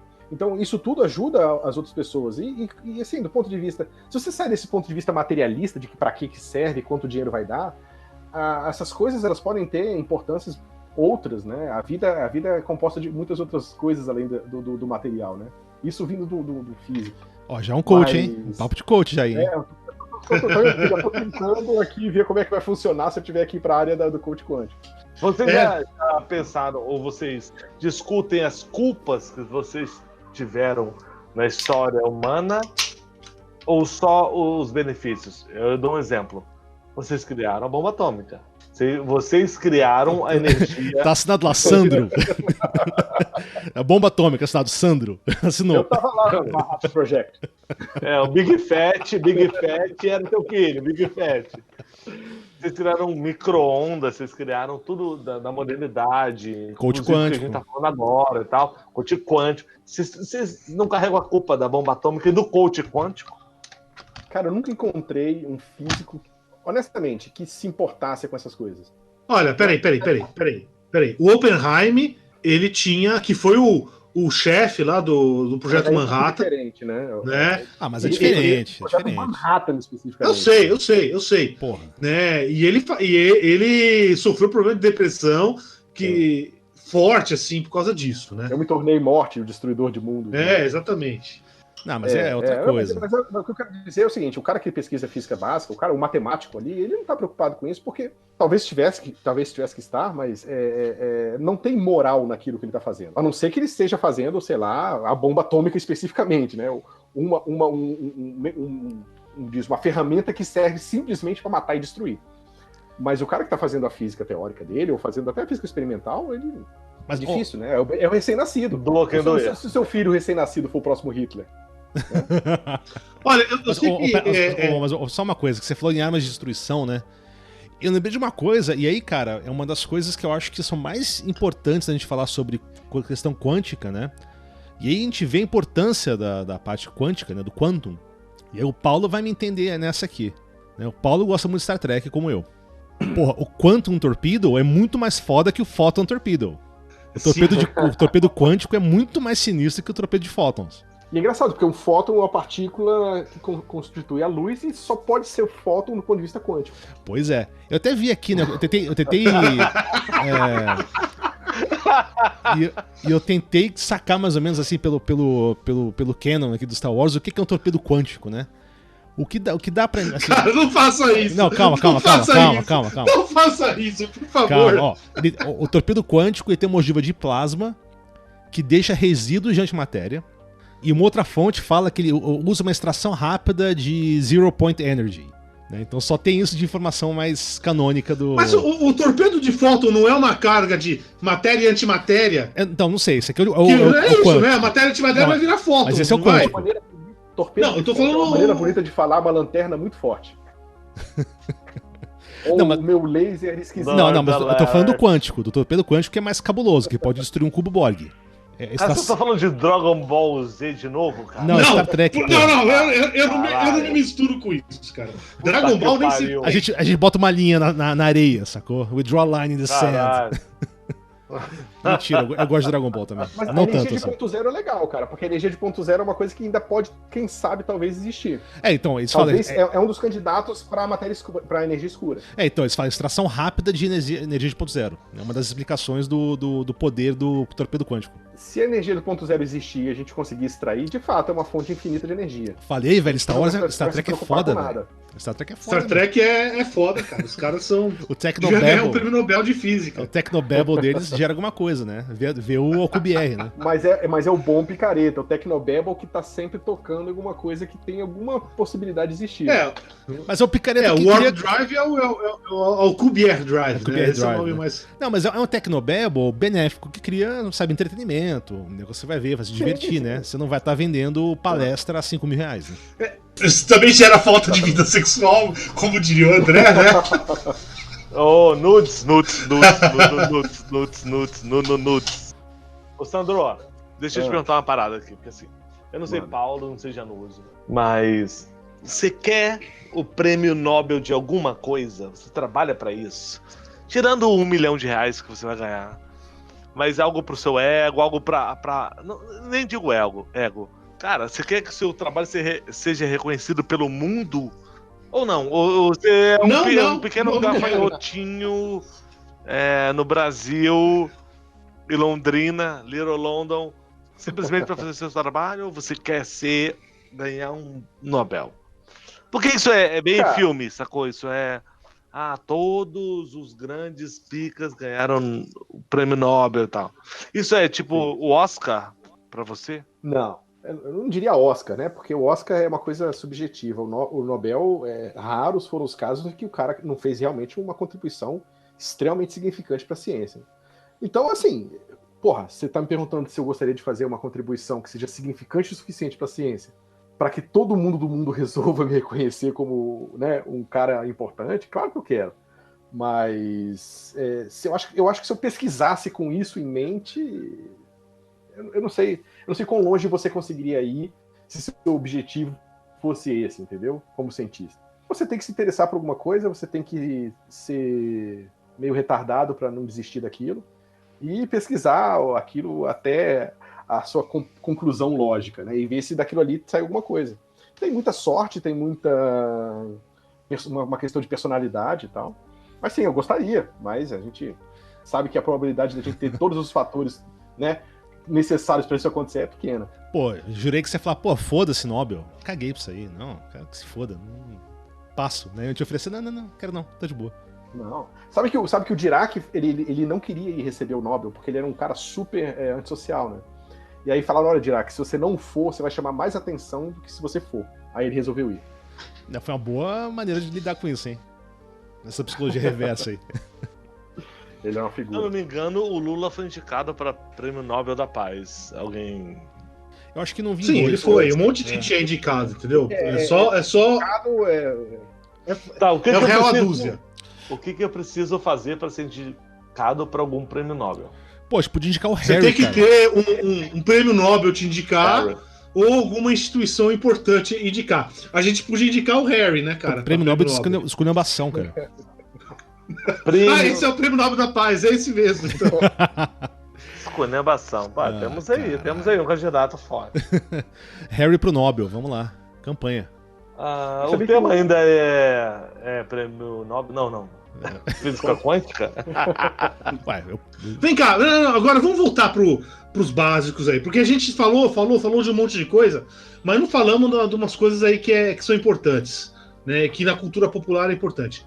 Primeiro, princípio de incerteza de Heisenberg, tá? Conceitos básicos de física quântica. E o gato de Schrödinger. Schroeder, esse eu quero ver. Não, Explica aí pra gente. Não, Schröder era o pianista do Snoopy, porra, né? Schrödinger. É isso aí. O princípio de incerteza de Heisenberg, ele é digamos, uma consequência derivada da estrutura da mecânica quântica, né? Então não é um princípio per se, né? Ele não é uma coisa que você parte dela, mas você conclui. Basicamente, você tem tipos de coisas que você observa, né? Então, por exemplo, posição e momento. Momento é aquele quantidade de momento que vocês estudaram lá no segundo grau, né? Está associada à velocidade e à massa da coisa. E essas duas quantidades elas são conjugadas, tá? No seguinte sentido, o momento gera variação na posição, ou seja, a velocidade gera modificação na posição, certo? Então, variáveis conjugadas assim, elas têm uma característica que você não consegue medir as duas ao mesmo tempo. Então, o princípio de Heisenberg, o princípio de incerteza de Heisenberg, ele mostra pra gente que se você tenta melhorar muita precisão para descobrir onde a coisa está, a sua ignorância sobre a velocidade aumenta na mesma proporção. Certo? Quanto mais você sabe, menos você sabe, é isso? Quanto mais você sabe sobre uma coisa, você sabe menos sobre a outra coisa. Ou seja, é como se tivesse dois tipos de informação conjugada, de informações conjugadas, e essas duas especificamente, você nunca consegue saber as duas ao mesmo tempo. Ah, mas Então, faz se todo você sabe sentido muito bem a isso. velocidade. Não, eu vou fazer, Não, porque assim- uma analogia. Não, mas faz todo sentido. Fazer Porque, uma ô, Paulo, uma coisa é uma coisa, outra coisa é outra coisa. né? É outra coisa, pô. Porra, Exatamente. Só fazendo uma analogia, Vamos lá. imagine que você quer medir a temperatura de um copo d'água. Aí De é um problema cerveja, clássico. de cerveja. De cerveja. Aí você enfia um termômetro enorme. Ele vai mudar a temperatura da cerveja. E o que você está medindo não é a temperatura que ele tinha originalmente, né? No caso o princípio de Heisenberg, você quer ver a posição, você vai jogar um fóton. O fóton ele vai desviar a posição dele. Então você sabe, ou você sabe a velocidade muito bem, ou você sabe a posição muito bem, mas não dá para saber os dois. Mas eu acho que é interessante esse ponto de vista que você trouxe, Paulo, porque isso é uma coisa que é verdade em tudo, né? Então, Exatamente. se a pessoa vai estudar o comportamento de uma tribo indígena, ele vai fazer ali a etnografia da tribo indígena e ele vai morar lá com a tribo indígena. O fato dele estar morando com a tribo Você indígena está afetando com a sua está medição. afetando a estrutura dos costumes, das coisas. Então, você nunca consegue fazer uma medida que não interfira com o objeto da sua medida, né? É, não tem medida Só que a pura, mecânica né? quântica ela te diz uma coisa a mais que isso. Ela diz que É você impossível. é impossível, exatamente, porque você poderia imaginar que o antropólogo ele está filmando de longe e os caras da tribo não sabem, ele está botando um satélite que captura todas as informações que estão acontecendo na tribo, então ele consegue ali interferir zero, né? O que a mecânica quântica diz para você não, é impossível interferir zero. Você vai sempre interferir H cortado pelo menos. Mas você vai estar observando. Você, Sandro, você observa o espaço. Caguei, você está dentro do planeta com uma lente mirada para lá. Isso. Lá percebe que você está olhando daqui, porque se não percebe, você não está interferindo, você está só observando. O fato da coisa ter que ter emitido luz para poder observá-la muda ela própria. Claro, Né? claro. Porque, na verdade, a cosmologia ela é digamos, uma área da física, da ciência, que é um pouco diferente das outras. Né? Ela é observacional e não experimental. Eu não consigo fazer experimentos em cosmologia. Não, e eu não só só posso isso, observar né? o que eu vejo. E você fala em escalas enormes de tempo e espaço, né? Que Exatamente. bizarro. Seria impossível fazer reprodução. Exato. Exatamente. Tipo. Então é mais uma investigação de um crime, é mais próximo do que um detetive faz do que um cara no laboratório. Pô, parece trabalho de historiador isso aí, cara. Ou semelhante a um biólogo evolução, né? O cosmólogo é um historiador. Sim. De certa forma, sim, né? Porque você tá estudando o passado, né? Plutão é planeta ainda, Sandro? Como é que é? Não, diz que ele voltou a ser planeta, parece, né? Não, acho que não. É um dwarf planet, né? Um planeta não. Não, mas eles mudaram, aí recentemente mudaram as categorias e voltou a ser planeta. Mas isso aí é Se perfumaria. voltou a ser planeta, voltou a ser mapa astral. Então, aquele nosso episódio de astrologia agora tá mais do que confirmado. É que isso que interessa a gente, né? Lógico, né? Galera, Agora o gato de Schrödinger. Ah, gato de Schrödinger, O gato de Schrödinger a gente não pode... Ele fecha o círculo de tudo aquilo que a gente conversou, desde o começo até agora, né? Que é o colapso da função de onda e o princípio de incerteza. Talvez nem tanto o princípio de incerteza, mas o colapso. Mas imagina que você tem, né? Todo mundo sabe qual é o experimento. Você tem ali uma partícula subatômica que está num certo estado quântico, né? E dependendo se ela for colapsar para um lado ou para o outro, o gato ela vai ativar ou não um veneno e o gato vai ou não vai morrer, né? Então, o que o Schrödinger queria com isso era deixar evidente a incompatibilidade da descrição clássica e quântica, né? Porque você sabe que o gato não vai estar morto-vivo ao mesmo tempo. Ele não vai estar no estado, né, das duas coisas. Você sabe que na prática houve um colapso da função de onda. Aquele colapso ou foi para matar o gato ou não. Então o gato ou está morto ou está vivo, ponto final. Não existe superposição do gato. Agora, para nós descobrirmos como compatibilizar o que é óbvio para a gente com a nossa teoria, demorou bastante, né?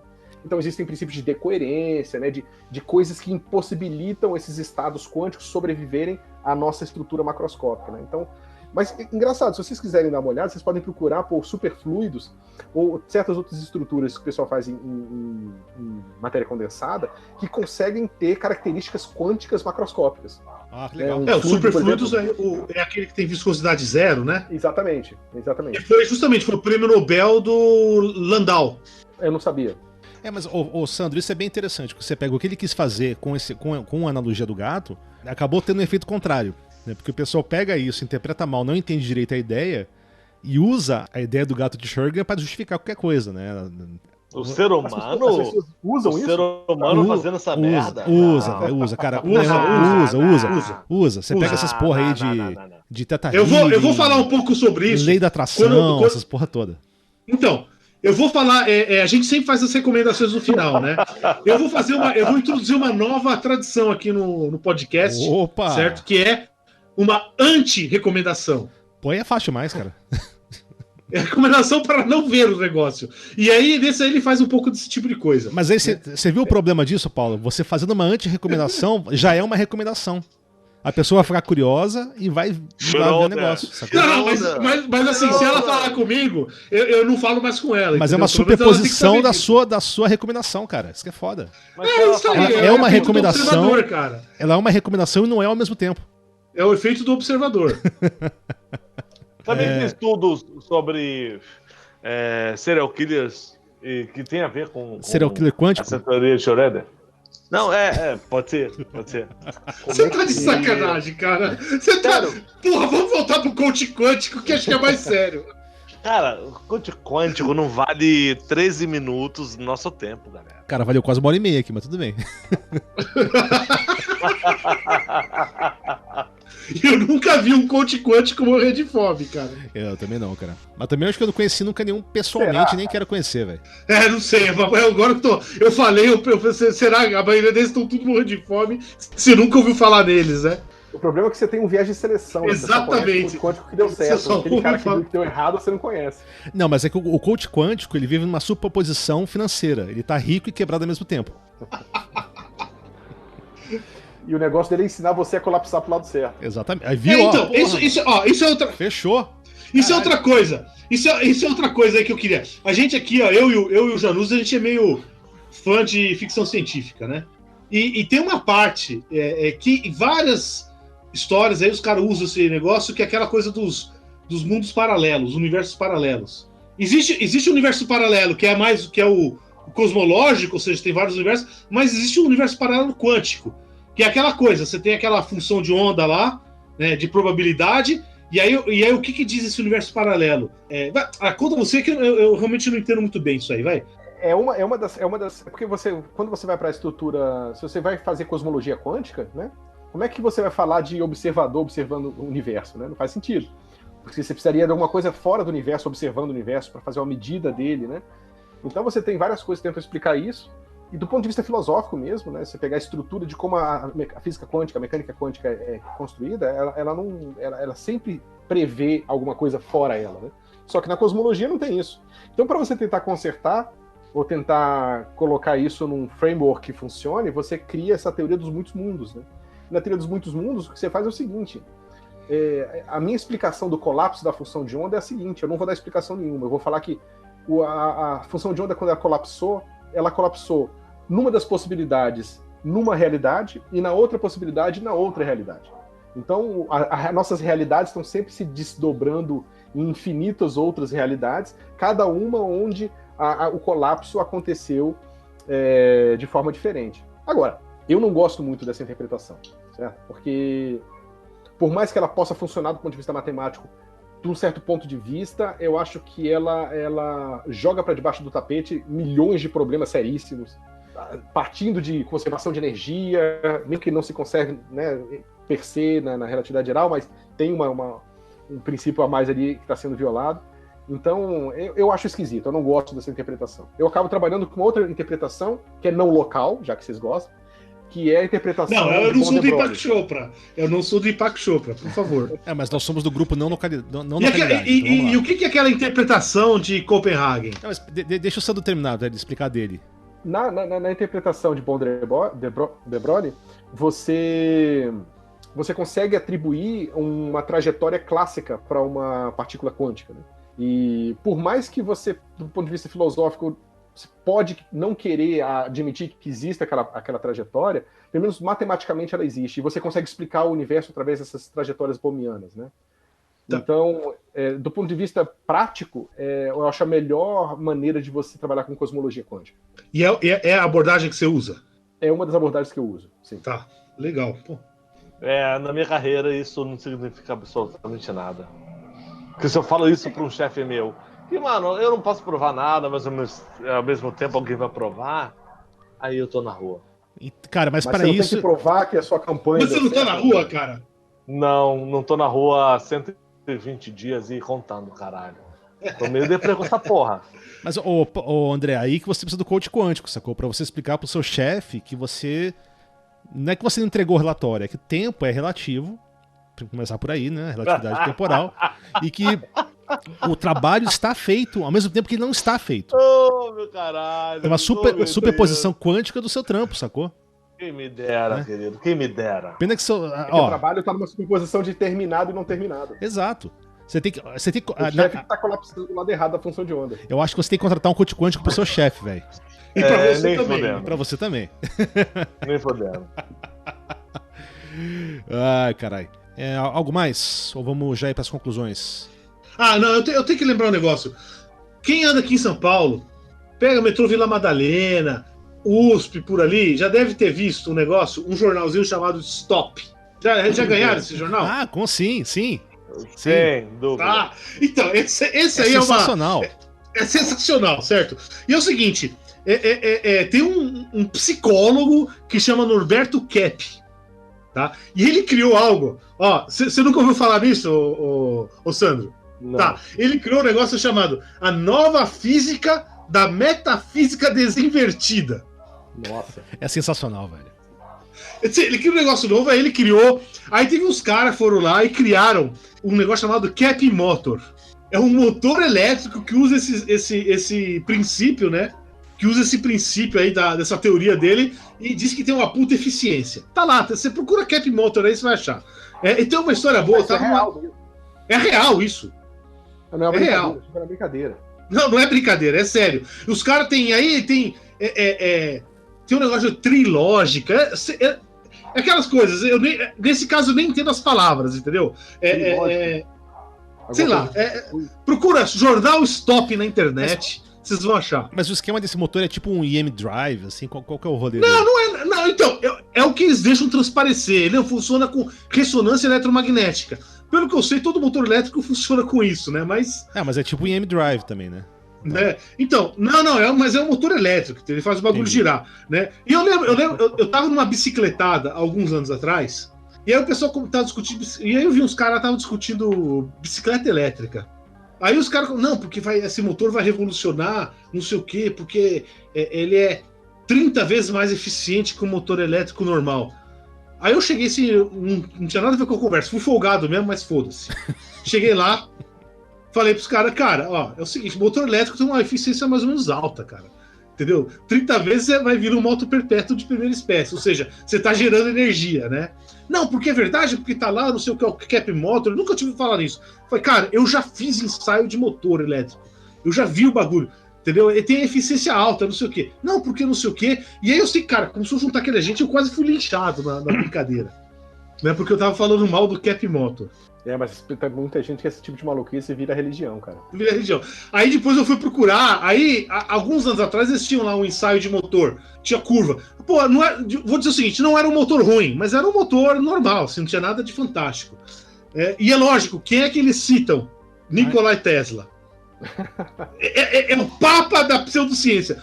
Não culpa dele, né? Não culpa dele. E é engraçado que o Nikola Tesla eu acho uma coisa muito interessante, porque todo mundo fala, não, porque é um cara que não é o cara que não foi reconhecido pela ciência, mais reconhecido da história, né? É tipo outsider que não é outsider porra nenhuma. Exatamente. Não, mas, é só curiosidade. O do Tesla foi uma boa, cara, porque assim, várias dessas teorias da conspiração, sabe, de Illuminati, a porra do caralho aí, surgiu com o Tesla. Botam o Tesla no meio, sacou? Não, é impressionante. O cara faz de tudo, assim, é impressionante. Só esse adendo aí que eu tinha esquecido de falar. Inclusive, assim, tem muitas histórias engraçadas de ficção, de história alternativa, de fantasia, que metem o Tesla no meio, sacou? Teve uma que eu vi recentemente, não vou lembrar. Bom, tipo, se eu lembrar da referência, eu incluo aqui. Que era o Tesla, que na verdade o Tesla usava toda a questão dele elétrica pra fazer um esquema meio Frankenstein, sacou? De ressuscitar pessoas. E daí vai, sacou? Eu vi isso aí. Tem esse rolê. Coitado do Tesla. Coitado. Cara, eu acho o seguinte, né? Uma coisa que eu acho interessante de física, assim, eu não sou físico, né? Minha formação é humanas, eu sou historiador, mas eu sempre me interessei com física, né? Uma coisa que sempre foi muito boa pra mim. Mas em alguns sentidos, e isso que eu acho uma parte legal da nossa conversa, como em alguns sentidos a física e filosofia acabam batendo, né? Elas têm uma conversa muito íntima, né? E isso é muito interessante, né? Porque, por bem ou por mal, as duas, assim, estudam, de certa forma, né? A maneira como a gente vê, interpreta e o que é a realidade. Então, acho que isso é bem interessante, né? Então, acho que, para todo mundo, entender um pouco de física é essencial. Cara, a gente vive num mundo que depende disso. Quanto mais você entende do mundo que tá à volta de você, sabe? E lógico, né? A gente sempre vai ter uma visão um pouco limitada, até por uma questão de nossos sentidos, né? A gente não tem como ter uma visão completa da realidade. Mas mesmo que seja esse pouco que a gente saiba, você já consegue ter uma opinião mais informada sobre tudo. Então você consegue até ver e pensar de maneira mais decisiva. Nem que seja para fazer um educated guess, né? Mas você não vai falar bosta, você não vai se ferrar, você não vai ficar, sabe, defendendo ignorância, sabe? E você vai se proteger dessa monte de maluquice, de coach quântico, de homeopatia, crendices, né? Isso não anula e não tem nada a ver em negar a sua religiosidade ou qualquer coisa parecida. Mas você se torna, pelo menos, um alvo muito mais difícil para esse tipo de picaretagem, né? Sim, exatamente. Bem isso. E, ó, minha irmã é historiadora também, ela trabalha bastante com teoria de história e eu já tive discussões interessantíssimas com ela, justamente porque a gente concluindo como que movimentos similares de percepção da própria estrutura da teoria física também aconteceram na história e como que essas duas coisas se comunicam também. Uhum. Não, só você me lembrou um negócio, né? Vocês acham que é coincidência que a gente tem arte, o modernismo surgiu na mesma época que a mecânica quântica? Será que é apenas coincidência? Sempre todos conectados, né? É algo assim que Aí eu lembrei de uma frase que você pegou do Star Trek também, do Garak, né? Do Garak. Gardaciano, filho da puta. Coincidências acontecem o tempo todo, né? Mas eu não confio em coincidências. Eu confio. Alguém ia rir? Não, Pra mim, a minha ciência é coincidência, velho. Coincidência é acaso. Essa é a minha ciência, mano. É por isso que eu sou publicitário, né, caralho? E aí, ô Sandro, você tem alguma recomendação pra gente aí? Livro, filme? Olha, eu não sei, eu tenho um canal no YouTube que faz uns vídeos muito legais de matemática e tá sempre coisas bem próximas. Tem interesse na física também, não sei se vocês conhecem, é um canal que se chama 3 Blue, 1 Brown. Não. Não conheço, então É muito legal, cara. Tem Opa. assim. é bom saber. Já. Tem vários vídeos ilustrados muito interessantes, vale a pena dar uma olhadinha. Vou adicionar agora. E você, Januzzi? Cara, eu tô com algumas coisas aqui, vamos lá. Eu pensando nas recomendações, né? O que me voltou foram aqueles 2 livros que eu já recomendei antes, né? Que é o The Magic of Reality, do Dawkins, né? Do Richard Dawkins. E We Have No Idea, que é do George Cham e do Daniel Whitson. Que são livros de educação científica básica, né? Mas que são muito bons, então vou repetir essa recomendação. E vamos lá. Eu vou recomendar, e também esses dois são 2 canais de YouTube que também é repeteco, eu já recomendei antes. Um chama Minute Physics, se eu não me engano, já tem uma versão em português dele, mas eu não olhei. Em que ele explica também física básica, e o Space Time, da PBS, que eu já recomendei antes, que é muito bom. Esse eu acho excelente. Agora, saindo dos repetecos, eu vou recomendar um livro que eu acabei de ler, terminei, acho que foi anteontem, que chama, vou mostrar pra vocês aqui, The Calculating Stars, da Mary Robinette Kowal. É um livro, não chega a ser sci-fi, mas ele é um de história alternativa. O que muda? Em 52 caiu um meteoro em Washington, nos Estados Unidos, né? Um meteoro assim, de proporções enormes, e que a conclusão que eles têm é que toda o ejeta, né? Todas as coisas que saem que vão para a atmosfera resultado do impacto, vão causar um efeito estufa que vai tornar o planeta inabitável em algumas décadas. E isso começa a acelerar a corrida espacial, né? Então, a partir de 52, tem um esforço global de exploração espacial. É bem interessante, né? E entra numa coisa que eu já falei com o Paulo, nessa nova onda de escritoras de sci-fi, de fantasia, que tá incrível, né? De mulheres escritoras ótimas, né? Então, é um livro muito bom. De maneira geral, eu recomendo pra vocês. Não tem tanto a ver com o nosso assunto. Legal. Eu lembrei de um outro livro aqui, eu posso fazer uma recomendaçãozinha Claro, ainda? Lógico.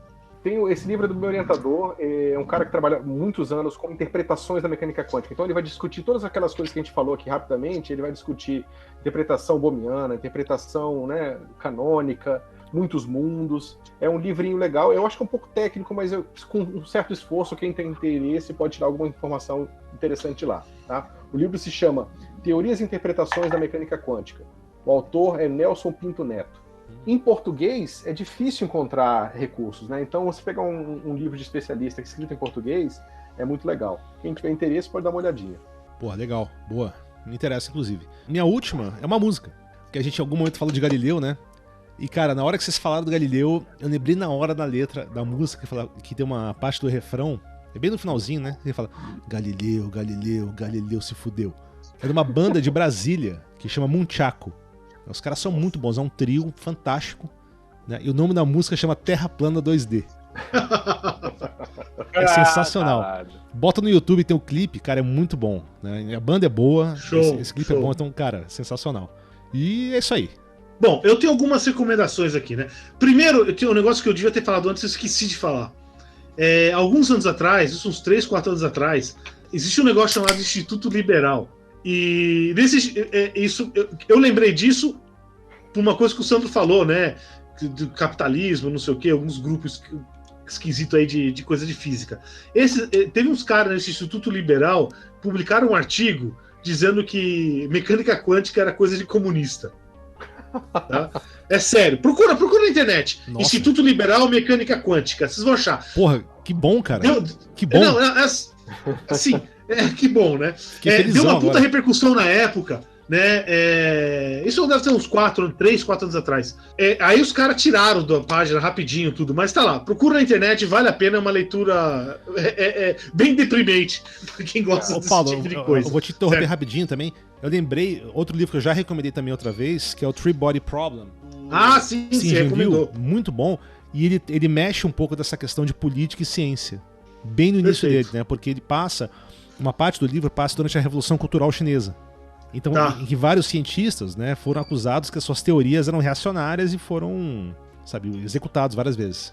Eu tenho uma que é um livro muito interessante do Richard Feynman, que é QED, The Strange Theory of Light and Matter. Tem uma tradução em português, que é A Estranha Teoria da Luz e da Matéria, que ele trata de eletrodinâmica quântica.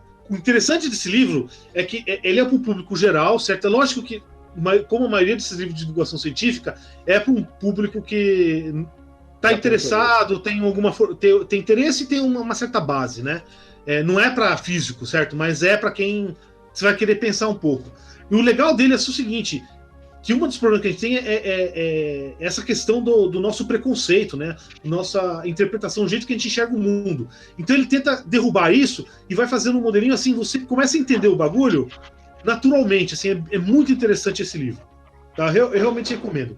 Um outro livro que também é na mesma linha, eu acho ele um pouquinho mais difícil, tá? Mas eu acho que um cara que tiver um pouco de vontade, um pouco de informação, aí eu não achei tradução em português. Existe um físico, até um físico mais ou menos famoso, e um jornalista que escreveram alguns livros chamados The Theoretical Minimum, o mínimo teórico. Um livro desse que é Mecânica Quântica, Quantum Mechanics. Os autores são Leonard Susskind e Art Friedman. Então eles dão uma introdução bem legal para mecânica quântica, né? Eu acho muito bom esse livro. Finalmente, tem um livro que foi uma delícia de ler, infelizmente não achei em português, que é um físico cosmologista, né, Lawrence Krauss, que ele tem um livro até muito legal que é chamado A Física de Star Trek, para quem tiver interesse, mas o livro que eu vou estar recomendando agora o livro Quantum Man, O Homem Quântico, né? É uma biografia científica do Richard Feynman. Tá? Ou seja, a ideia do livro assim, não é contar a vida do Feynman, né? Contar como a física cresceu na cabeça do Feynman e no mundo, em paralelo. Então, assim, é fantástico o livro. O Lawrence Krauss é um cosmologista. Ele tem vários livros de divulgação científica e é um cara que fez alguns trabalhos, eu não sei. Aparentemente, disse que nessa escola do Me Too ele acabou rodando aí nessa brincadeira. É mais um cafajeste aí. Mas o livro é muito interessante. Puta, pior que eu tô falando agora, pior que eu nem sei se eu deveria recomendar o livro do cara, mas dane-se, é um livro muito legal. Realmente eu gostei muito desse livro. Ó, eu posso fazer mais uma então? Lógico. O Lawrence Krauss é um cara que faz uns vídeos com Dawkins, né? Sim, ele mesmo. Ceticismo, né? Eu vi ele levantar ali, eu lembrei do livro O Andar do Bêbado. Ah, muito bom. Muito bom. Que eu até citei, o Mlodinov, né? Exatamente, Mlodinov. Se o André não tiver lido, acho que vai fazer muito bem pra você. Eu acho que eu tenho o livro, eu te dou, cara. Eu te dou o livro. Não, esse livro aí que ele tá citando, O Andar do Bêbado, é um livro importantíssimo. Eu acho que o que ele trata é justamente como a nossa vida é dominada pela aleatoriedade, né? A gente não se fode ou se dá bem porque é bom ou é ruim. A gente se fode ou se dá bem porque tem sorte ou azar. Mais ou menos isso. E, cara, é interessante. Andar bêbado, a gente é bem expert nisso, né? Então tá tudo certo. Porra! Beleza, agora, já que a gente tá sendo essa de novas recomendações, eu lembrei do Larry Niven, do Ringworld, né? Acho que o Paulo já leu. Eu não li, você comentou. Não li. Tudo bem. Mas um dos aspectos do livro, né, tem uma espécie, né, que é uma espécie mais avançada, que eles começam meio que a interferir na procriação humana. Por quê? Porque, segundo eles, mais ou menos, né, faz tempo que eu li, mas lembrei disso. Segundo eles, os humanos têm uma tendência a ter sorte. Então eles começam a fazer uma procriação específica a indivíduos que têm sorte. Até chega uma pessoa específica lá que é super sortuda. Legal mesmo. Não, e é um livro muito bom. Toda a série do Ringworld do Larry Niven vale a pena ler. É muito boa. Qualquer livro. Tem um episódio do Deep Space Nine que é justamente isso. O cara tem uma máquina que muda as leis da probabilidade. Ah, legal. Lógico, não faz sentido, mas é curioso, vai. Beleza. A minha última recomendação é uma anti-recomendação. Ah, começou. Certo? Ih, começou. Não. É o seguinte, quem assistiu, quem não assistiu, se assistir agora, cara, eu só vou respeitar se assistir como se for tipo o que eu posso dizer? Antropologia, entendeu? Eu estudo desse tipo. É um filme que saiu em 2004 e fez um puta sucesso no Brasil e no mundo, que foi What the Bleep Do We Know? Aqui no Brasil ele foi lançado como Quem Somos Nós? Nossa, é muito ruim isso aí. Não conheço. Exatamente, entendeu? O problema não é só ser ruim, é a desonestidade que eles são, entendeu? Esse é o grande problema, né? Então, aí o que acontece? O que é o filme? A propaganda que eles fizeram, a proposta aqui do episódio do podcast, falar coisa de mecânica quântica, não sei o que. Eu fui lá, todo crente, né? Que ia ser um filme de divulgação científica legal.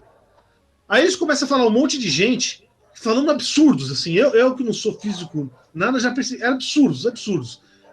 Tá? E aí, o que é o negócio? É autoajuda de mecânica quântica. Exatamente. Entendeu? E assim, por que eu falo que é desonesto? Eles não falam quem são as pessoas que estão falando. Então aparece uma mulher que, na verdade, ela diz que está canalizando um guerreiro luriano lá de 35 mil antes de Cristo. É sério, né? E aparece um físico, tem um filósofo de ciência lá, que o cara depois, ele ficou puto, porque ele falou 4 horas com o pessoal do filme, aí eles cortavam as palavras dele para falar. Um exemplo das coisas que eu peguei na hora, assim, né? Começa a falar das várias interpretações da mecânica quântica. Então ele fala, uma interpretação é essa.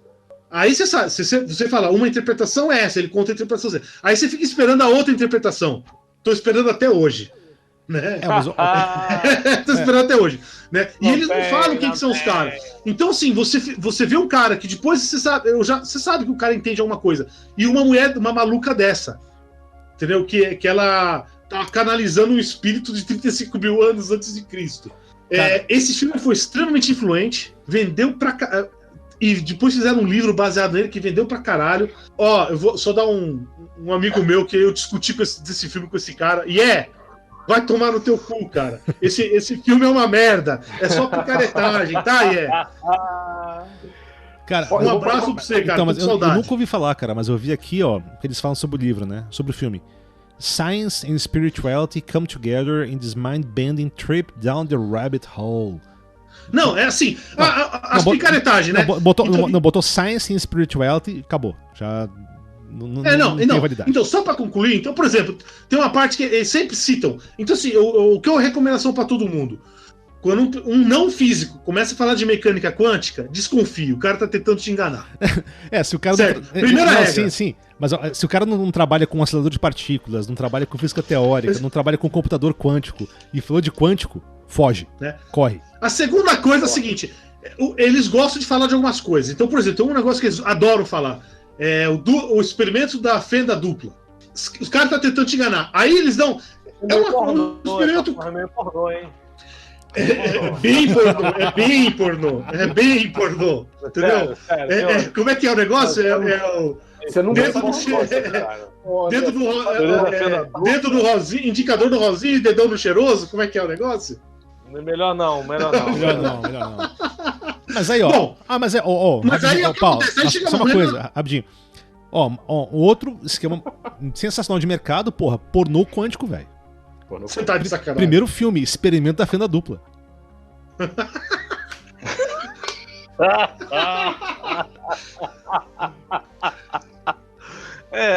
Fudeu. E aí, final Vou churrasco. fazer uma última recomendação, vocês se importam? Pode, lógico. Se não for de dupla penetração quântica, manda bala.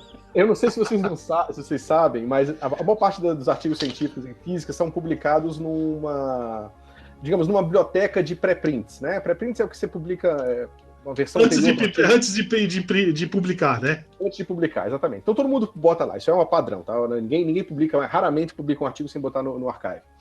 E aí o pessoal fez uma brincadeira que é um jogo. Você entra nessa página, eu vou passar o link para vocês, eu posso falar aqui, e ele mostra 2 títulos de artigo. E você tem que dizer qual que é o artigo de verdade e qual que é o Technobabble. Qual que é a falada de palavras. E olha, é difícil, viu? É difícil. É foda pra caralho. De artigo científico de verdade e um que é brincadeira. Então, se você não for da área, né? Se você não for da área, é quase impossível, mas mesmo assim é divertido ver como que Show. a língua pode enganar vocês. Tá. Archive escreve, né, ARXIV, né? Esse site é SN Archive, ou seja,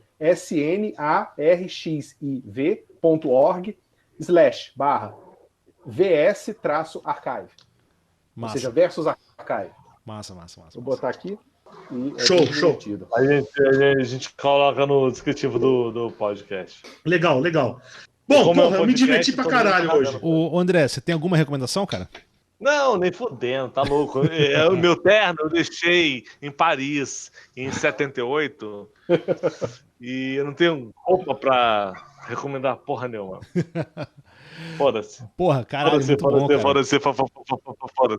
Mas eu gostei do papo pra caralho e Muito minha bom. recomendação é ouçam essa porra, porque foi do caralho. Episódio excepcionalmente longo, vai ser um só, não vou dividir esse. Mas muito bom, cara, muito Boa. educativo, divertido, foi massa. Legal falar com vocês. Ô Sandro, cara, novamente prazer aí. Precoce, hein? Muito Precoce. obrigado por participar do nosso podcast, gastar seu tempo aí falando bosta com a gente. E é isso aí, cara. Cara, valeu, foi um prazer. Papo de massa. Valeu, hein? Quem sabe falar até mais sobre física quântica. Show. Demorou. Então é isso aí, galera. Um abraço, até a próxima.